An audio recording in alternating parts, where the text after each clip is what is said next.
tarde a todos, meu nome é Daniela, eu sou psicóloga aqui da Maternidade Escola. Eu queria agradecer ao Serviço Social pela iniciativa, o Serviço Social da Casa, pelo evento, que é um evento extremamente importante. A gente já vem discutindo há um tempo a necessidade de ampliar a discussão desse tema aqui na nossa casa. Não. Vocês conseguem me ver daqui? Sim. Eu gosto de ficar mais escondidinha.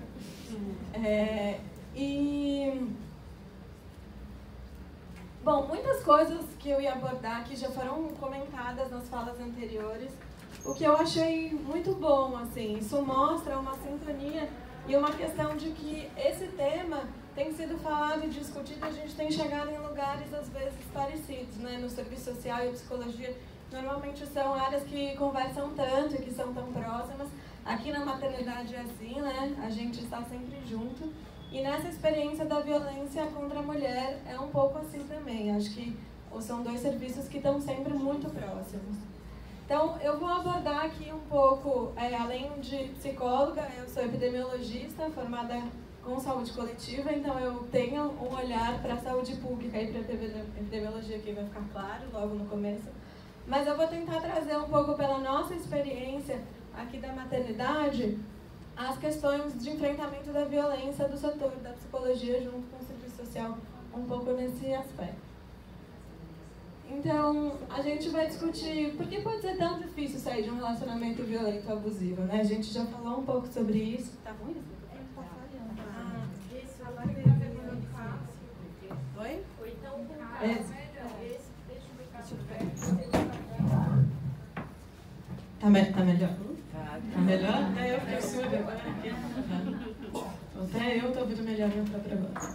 Então, a gente já comentou um pouco isso, assim, que é uma situação difícil e às vezes a gente achar que a nossa meta, o que a gente quer, é que essa mulher saia desse relacionamento. Isso é um desejo mais nosso. A gente tem que entender o que é possível naquela situação. O que a gente pode proporcionar, o que aquela pessoa vem nos falar. Então, a gente vai discutir um pouco isso.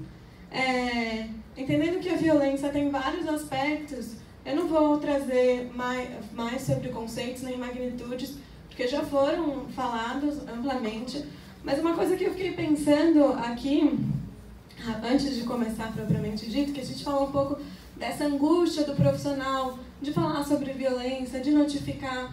Se a gente pensar que violência física, 30% das mulheres passam por isso, e se a gente falar de emocional, isso é 90%, a chance daquela profissional estar lidando com a violência, sofrer violência, é muito alta. Então, a gente precisa pensar nisso. Será que aquele profissional que está ali na frente, recebendo o caso de violência, não sofre violência, em alguma medida? E se isso acontece, o que tem grande chance de acontecer, esse sofrimento do profissional é muito grande. Então, assim, eu fiquei pensando ao longo das outras falas, eu não tinha pensado nisso para essa apresentação, mas quis trazer um pouco para a gente discutir dentro do serviço de saúde, dentro da nossa maternidade, né, dos nossos colegas aqui, a maioria mulher, né, quem que já não passou por isso, quem que já não tem essa experiência, e quanto isso faz esse assunto ser um assunto muito sensível de ser discutido na instituição.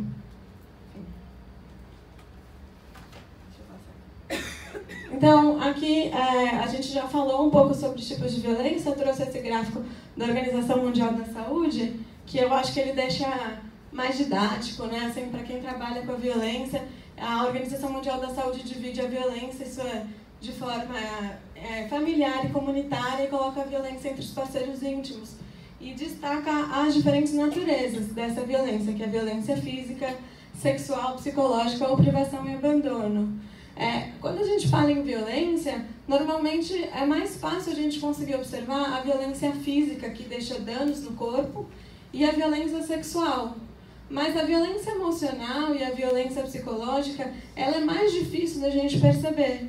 Ela é mais difícil da própria mulher perceber que está sofrendo esse tipo de violência. Então, assim, eu não vou me ater tanto a isso, mas é uma coisa importante para a gente ir pensando quando a gente fala sobre notificação, quando a gente fala sobre cuidado. Então, trazendo aqui, resumidamente, muita gente já falou sobre isso, mas as consequências da violência contra a mulher, né? A saúde física e a saúde mental. Então, a curto prazo, a violência física é caracterizada pelas consequências do próprio corpo. Normalmente, essa violência contra a mulher passa a ser dirigida ao rosto, quando o intuito é um pouco desformar, desconfigurar o rosto. Mas a gente vê, principalmente durante a gestação ou em outro, dependendo do objetivo, essa violência sendo direcionada à barriga ou às pernas e aos braços, porque ela tem mais chance de ser coberta e ser mais difícil de ser vista logo de cara. A gente também tem muitos estudos associando a violência contra a mulher a desfechos a longo prazo, como a síndrome do intestino irritável ou síndrome da dor crônica. São mulheres que vão passar a vida inteira tendo relatos de dores que muitas vezes a gente não sabe muito bem a origem. Com relação à saúde mental, a gente tem o TEPT, que é o transtorno de estresse pós-traumático, e a depressão, como os desfechos mais graves da violência contra a mulher, mas a gente também tem os transtornos mentais comuns, como sintomas leves de depressão, ansiedade, a somatização, que fazem com que essas mulheres sejam muito queixosas dentro dos centros de serviços. Então, muitas vezes, essas mulheres vêm se queixando de várias coisas. E os transtornos alimentares, às vezes, essas mulheres começam a comer mais coisas no intuito de proteger o corpo contra a violência, se tornar menos atraente, menos alvo dessa violência. E, claro, a tentativa de suicídio, o próprio suicídio, lembrando que violência contra a mulher pode matar e mata, né? Assim, para além do feminicídio, assim, essa mulher pode estar muito vulnerável. E a gente está numa maternidade, isso já foi falado um pouco, eu não vou deixar de dizer. A gestação é um momento onde a mulher se torna mais suscetível para a violência contra a mulher, para a violência. Ela pode aumentar a sua intensidade ou ela pode começar nesse momento. Isso porque a mulher está mais vulnerável nesse momento. A gente sabe, como uma sociedade em que a mulher muitas vezes é responsável pela grande parte dos cuidados na sua casa, ela pode não conseguir corresponder às expectativas desse companheiro, isso aumentar o conflito e aumentar a chance de violência, o que é uma coisa muito grave. E aí eu trouxe aqui para a gente falar bem da nossa ideia. A gente tem um estudo em maternidades públicas do Rio de Janeiro, então é bem a nossa área. Entrevistou puérperas logo após o parto e viu que 33% dessas puérperas haviam sofrido violência física durante a gestação. E dessas, 16 relataram violência física grave. E essas mulheres passaram por um pré-natal, passaram por alguma instituição de saúde. E isso não foi visto durante a gestação. Então, eu acho que isso chama a responsabilidade para a gente conseguir olhar para esse fenômeno na gestação de uma maneira especial. E as consequências na gestação, né? Para além das consequências à mulher, que consequências isso traz à gestação? A própria gestação. Então, tem vários estudos que associam a violência contra a mulher ao ganho excessivo de peso na gestação, a desfechos relacionados à hipertensão e à própria pré-eclâmpsia, o aborto, tanto provocado quanto o aborto espontâneo, devido a gestações indesejadas, a próprios atos de violência, e assistência inadequada ao pré-natal. Mulheres que sofrem violência em casa têm mais chance de faltar às consultas pré-natal.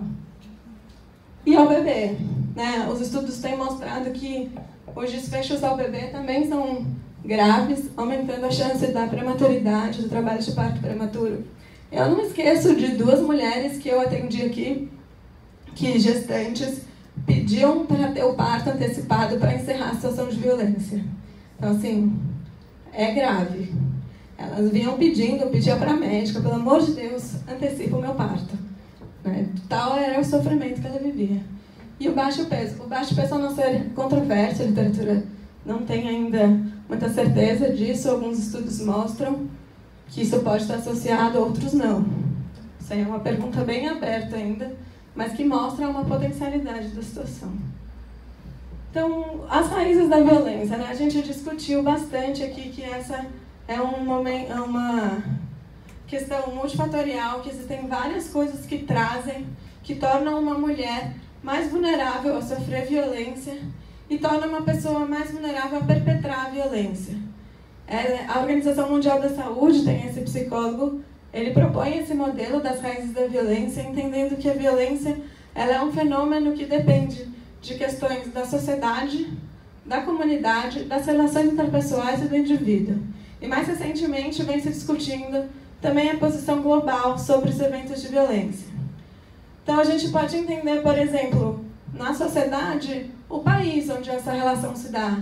A violência no Brasil é diferente da violência na Arábia Saudita, que é diferente da violência na Rússia, que é diferente da violência da Suíça, que é diferente da violência do Uruguai, por questões de posicionamentos e culturas do próprio país, que podem favorecer mais ou menos com que essa violência ocorra. As questões comunitárias, eu não sou do Rio, né? Então comunitário para mim tem um sentido um pouco diferente. Comunitário não é porque é da comunidade, mas comunitário porque são das relações mais próximas e estendidas. E no caso da violência contra a mulher, a gente pode entender como as relações das famílias anteriores, essa família expandida. Como essa família lida com a violência? Como que ela entende as questões de violência? Como que essa mulher ou esse homem cresceram entendendo a violência no seu entorno? E as relações interpessoais, as relações do casal. Como é que aquele casal se relaciona? Alguns estudos mostram que características do casal favorecem o aparecimento ou não da violência. Então, por exemplo, escolaridade, diferença de idade, por questões geracionais, forma como esse casal se encontra para resolver os seus conflitos. São coisas muito complexas que estão dentro dessa relação. E as características do indivíduo. A gente já falou aqui um pouco, né? As mulheres negras são mais vulneráveis, estão mais expostas, têm mais chance de sofrer violência. Mas existem outras coisas nas questões individuais, como características da personalidade daquela mulher que vai fazer com que ela consiga sair ou tenha que aceitar mais situações de violência.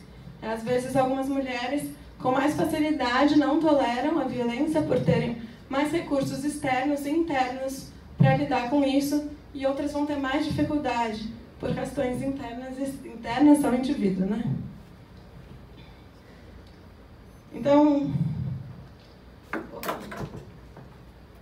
pensando um pouco no enfrentamento da violência, eu não vou me estender, porque muita gente já falou isso, mas no aspecto global, a gente tem algumas iniciativas importantes, como a inserção nas metas do milênio, como uma das metas de igualdade de gênero, entender que a violência contra a mulher é uma violação dos direitos humanos, que já foi falado bastante, e a própria Organização Mundial da Saúde, que vem pautando cada vez mais esse tema na sua agenda. Lembrando que a Érica colocou muito bem que a entrada da violência contra a mulher na agenda da saúde é uma iniciativa dos movimentos feministas, né? As mulheres que brigaram e fizeram a saúde colocar isso dentro da sua agenda. No Brasil, né, no ponto do Brasil, acho que tem algumas iniciativas. Eu destaco a Lei Maria da Penha e a notificação, que a gente vai falar sobre isso, né? E nos outros campos, né, falando um pouco agora dos campos comunitários, entendendo o campo comunitário como esse campo da família estendida desse casal, no relacionamento desse casal e nos aspectos individuais.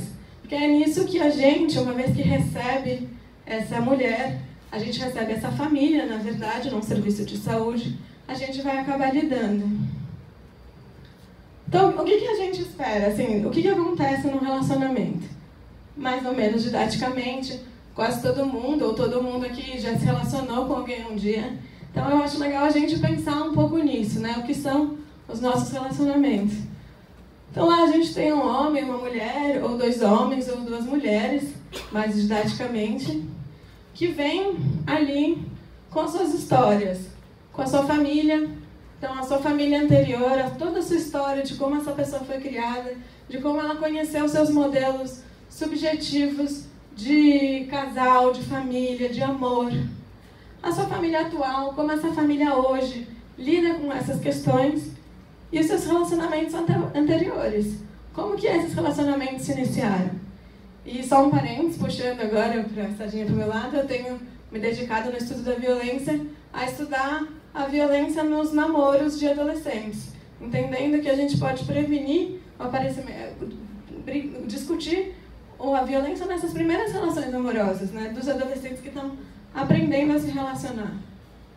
Bom, a partir desse encontro, então, se for uma coisa recíproca, esse casal, essas duas pessoas, pode começar um relacionamento amoroso trazendo todas essas características anteriores junto com eles.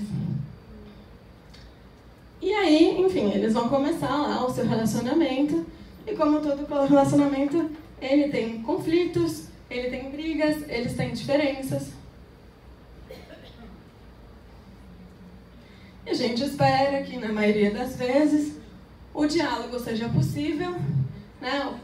Às vezes um diálogo mais ou menos difícil, mas que essas pessoas possam se escutar e decidir continuar ou não esse relacionamento.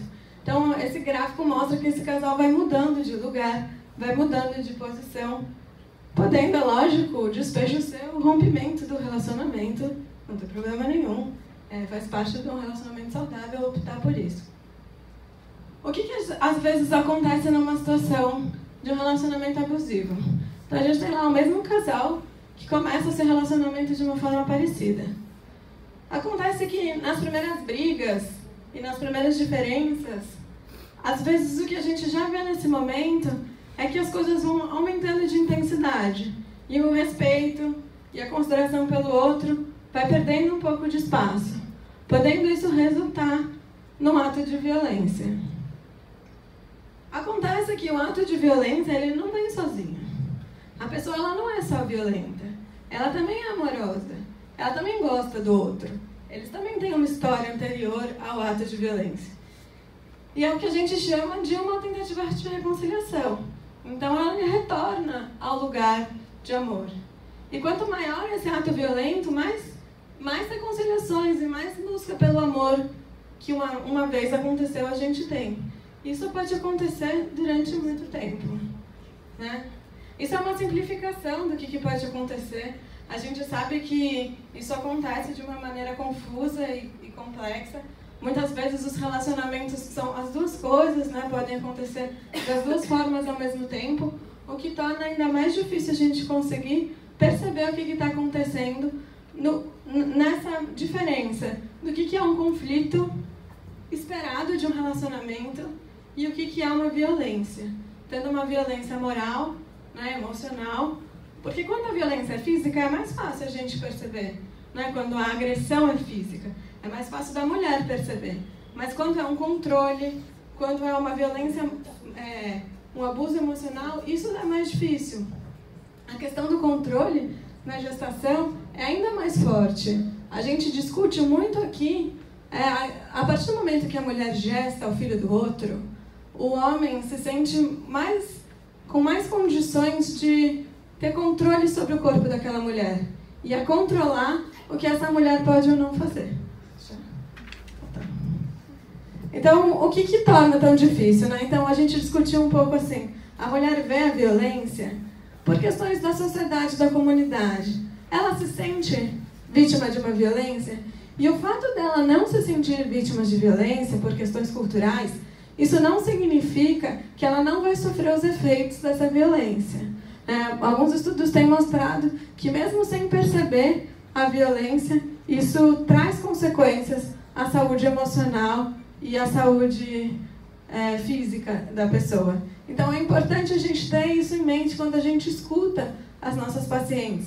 Se a gente percebe a violência nelas, elas percebem essa violência? Não necessariamente. Mas isso não significa que a gente não tem que estar atento e ouvir e cuidar disso. Outra coisa que faz ser tão difícil é a quebra do ideal de família. No nosso caso, essa mulher está grávida. Ela tem um ideal de uma família que ela não quer perder, que não é fácil perder. Né? Aquela história assim, ela não quer que a família deixe de existir, ela quer que a violência pare, mas ela não quer necessariamente que essa família deixe de... A violência na infância, né? Assim, como é que foi a experiência desse casal na sua infância? Aquela ideia de que muitas vezes você viver numa família violenta, onde os pais perpetram violência entre eles, faz com que a gente entenda, quando vire adulto, que a violência é partilhada com amor, que elas podem vir juntas, favorecendo então o entendimento de que não é tão grave assim, ele gosta de mim, ele está cuidando de mim, ele se interessa por mim. Então, entender um pouco o lugar onde essa violência está enraizada na subjetividade da história dessa mulher é algo importante. Fica tranquilo. O apoio familiar para mudar. A gente fala, a gente vê um pouco isso, né? Se essa família, essa rede comunitária, é uma família que tolera a violência, ou seja, que entende que a violência faz parte das relações, a chance dessa família apoiar essa mulher a romper o relacionamento para retornar diminui.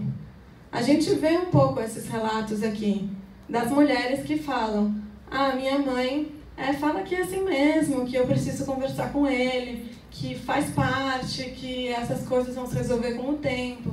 Essa falta de apoio da família vai desfavorecer com que essa mulher termine esse relacionamento, mesmo que ela muitas vezes queira.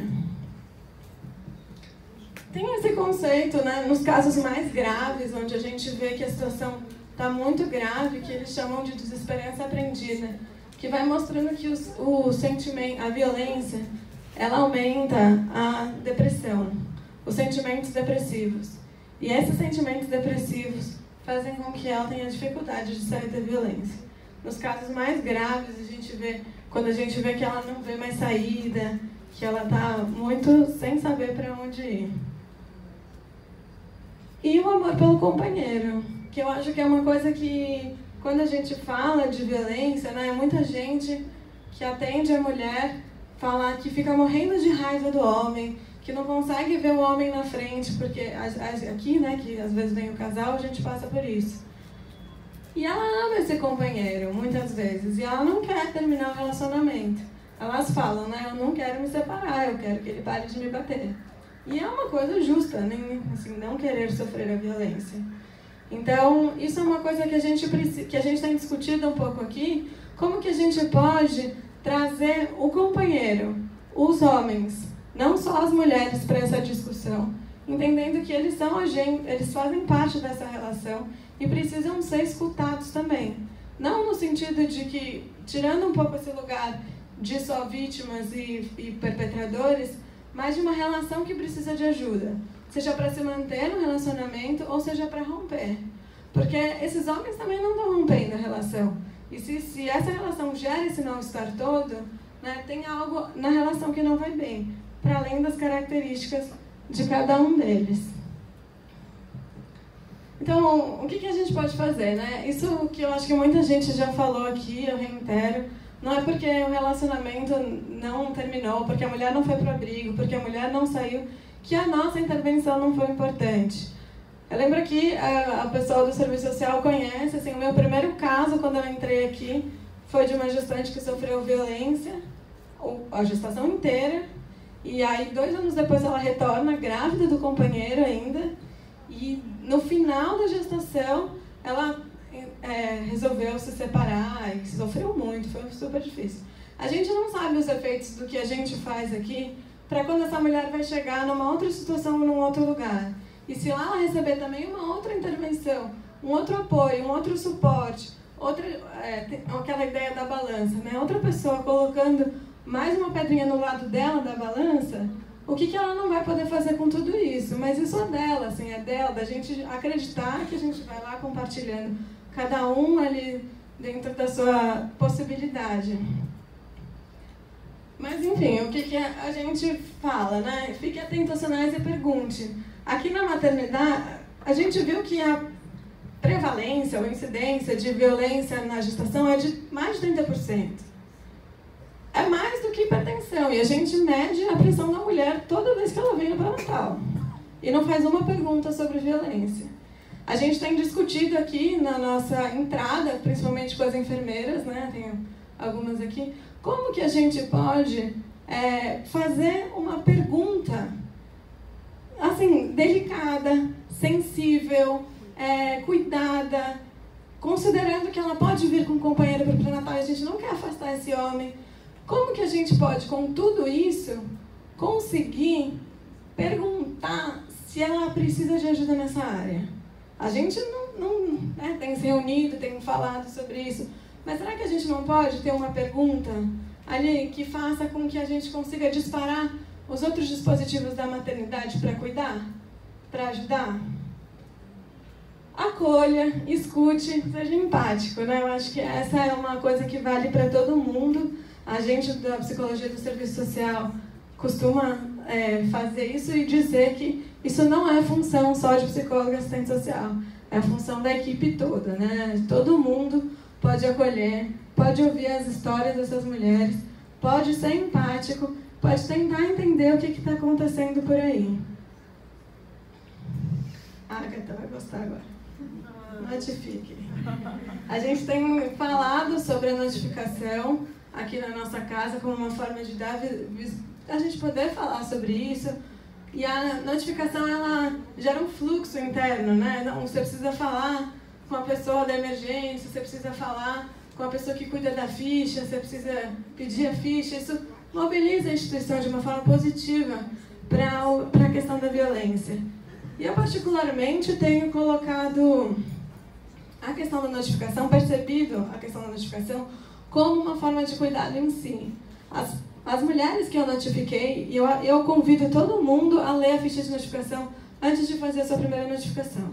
Eu acho isso super importante. Leia os campos, porque a gente não sabe o que vai perguntar, e chega na frente da mulher e faz aquela pergunta, e você não sabe que vinha aquela pergunta, e fica todo mundo desconcertado. Então, assim, seja sensível. A ficha de notificação não é fácil, ela é difícil e ela exige um cuidado, para você cuidar da outra pessoa, né? Então, notifica com calma, pergunta como a pessoa está, vai indo campo a campo, conheça a ficha antes. E algumas mulheres que eu notifiquei, não muitas, né? Nenhuma quis fazer denúncia, quis ir para a delegacia, mas elas falavam que se sentiam bem em saber que isso estava registrado em algum lugar. Tipo, em algum lugar está escrito o que eu passei. Isso tem um efeito subjetivo para aquela mulher. Aqui isso tem um efeito, assim, dela poder lidar com isso, de olha... E eu sempre falo assim, né, que isso que você está me contando é tão importante que o Ministério da Saúde quer saber. Isso, poxa, sério, tem uma ficha de notificação, isso traz um peso importante para aquela situação. E, se necessário, encaminhe. E eu falo se necessário encaminhe, porque eu acho que o encaminhamento, às vezes, é um recurso para a gente não lidar com a situação. Eu não sei o que fazer, eu encaminho. Eu não sei o que fazer, eu encaminho, porque dizem que tem que acolher, notificar e encaminhar. Mas, às vezes, não. Às vezes, as unidades vão ter condições de cuidar da necessidade daquela situação. Acho que a gente tem que pegar um pouco a nossa responsabilidade, os casos, para cuidar. Não é cuidar sozinha, mas é também cuidar dessas situações. Então, era isso. Eu queria agradecer mais uma vez a todos.